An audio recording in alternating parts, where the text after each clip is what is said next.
বর্তমান সময়ে অনেক শিশুরা ফলের জুসের নামে বিভিন্ন কোল্ড ড্রিঙ্কস খেয়ে থাকে, যেমন মাজা, ফ্রুটি স্লাইস। অনেক প্যারেন্টস এগুলোকে নির্দ্বিধায় দিয়ে থাকেন ফলের রস ভেবে।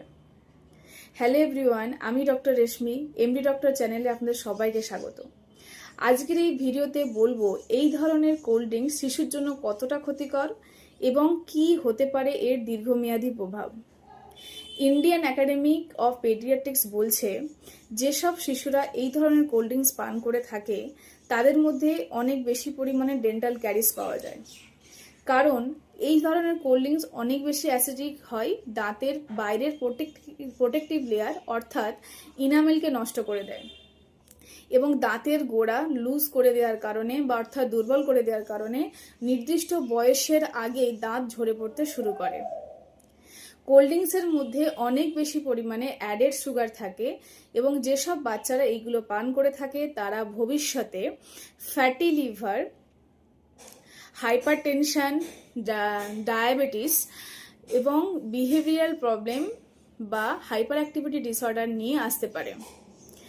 কোল্ড ড্রিঙ্কসের মধ্যে অনেক বেশি পরিমাণে কার্বনেট গ্যাস থাকার কারণে সেই সব বাচ্চারা মাঝে মাঝে অ্যাসিডিটি, বদহজম বা পেটে ব্যথার কমপ্লেন করতে পারে। কোল্ড ড্রিঙ্কসের মধ্যে ক্যাফেইন থাকে। ক্যাফেইন নার্ভাস সিস্টেমকে ড্যামেজ করে এবং সেখান থেকেই বাচ্চার মেমোরি উইক হয়ে যায়, বাচ্চা পড়াশোনায় কনসেন্ট্রেট করতে পারে না এবং তার একাডেমিক পারফরমেন্সটাও কমতে শুরু করে। কোল্ড ড্রিঙ্কসের মধ্যে বাইরে থেকে প্রিজারভেটিভ বা কৃত্রিম রং মেশানো হয় এবং তার ফলে বাচ্চাদের মধ্যে স্কিন অ্যালার্জি দেখা দিতে পারে।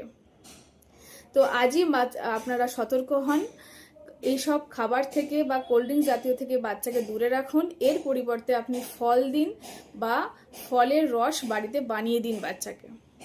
ভিডিওটি ভালো লাগলে অবশ্যই লাইক দিবেন, শেয়ার করবেন বন্ধুদের সাথে এবং চ্যানেলটিকে ফলো করে আমাদের পাশে থাকবেন। Thank you.